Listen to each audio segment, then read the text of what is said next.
નમસ્તે વિદ્યાર્થીની બહેનો. ધોરણ 5 વિષય ગુજરાતી પાઠ 12 અપંગના ઓજસ. તેમના લેખક છે કુમારપાળ દેસાઈ. વિદ્યાર્થીની બહેનો, આની પહેલાંના વિડીયોમાં આપણે પાઠ થોડોક અધૂરો હતો. અહીંયા આપણે જોઈએ આગળ. ઊંચા કૂદકાની સ્પર્ધા માટે વોલ્ટર મેદાન પર આવ્યો. 2 મીટર અને 5 સેન્ટીમીટરની ઊંચાઈ ધરાવતા વોલ્ટર જેટલો ઊંચો એનો કોઈ હરીફ ન હતો. જગતના ચુનંદા હરીફો સામે ખડા હતા. વોલ્ટરનો તો સિદ્ધાંત હતો કે કદી હતાશ થઈને કામ છોડવું નહીં, કામ પાર પાડીને જ અટકવું. વોલ્ટરે કસાઈ સાધનની સહાય વિના દોડીને ઊંચો કૂદકો લગાવ્યો. પરિણામ જાહેર થયું. વોલ્ટર ડેવિસ પ્રથમ આવ્યો. એટલું તો ઠીક, પણ એણે 2 મીટર અને 4 સેન્ટીમીટર જેટલો ઊંચો કૂદકો લગાવી ઓલિમ્પિક સ્પર્ધામાં નવો વિક્રમ સ્થાપ્યો. આ 15મી ઓલિમ્પિક સ્પર્ધાના પહેલા જ દિવસે પ્રથમ ઓલિમ્પિક વિક્રમ સ્થાપનાર વોલ્ટર ડેવિસ બન્યો. એણે સુવર્ણચંદ્રક મેળવ્યો. તાળીઓના ગડગડાટથી વાતાવરણ ભરાઈ ગયું. વોલ્ટરની સિદ્ધિ રમતની દુનિયામાં માન પામી.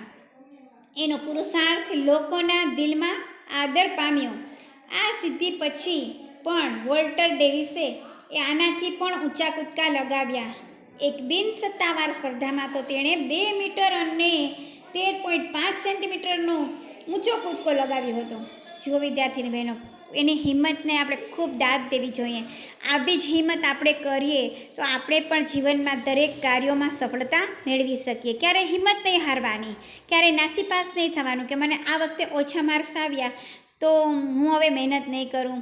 એવું નહીં, હજી વધારે મહેનત કરો તો તમે પ્રથમ પણ આવી શકો.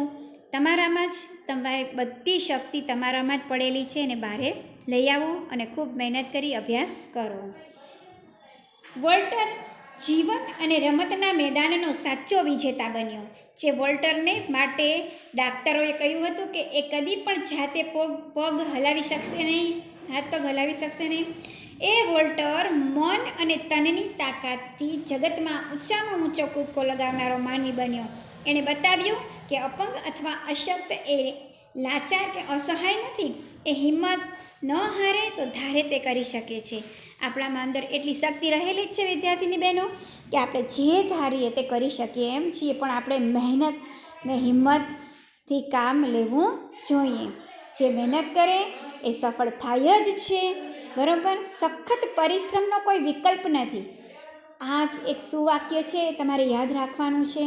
અને દરેક કાર્યમાં, અભ્યાસમાં, કોઈ પણ બીજા કાર્યમાં તમને જે વિષયમાં રસ હોય એમાં ખૂબ વધારે પ્રયત્ન કરો તો તમે ખૂબ સરસ આગળ વધી શકો એમ છો.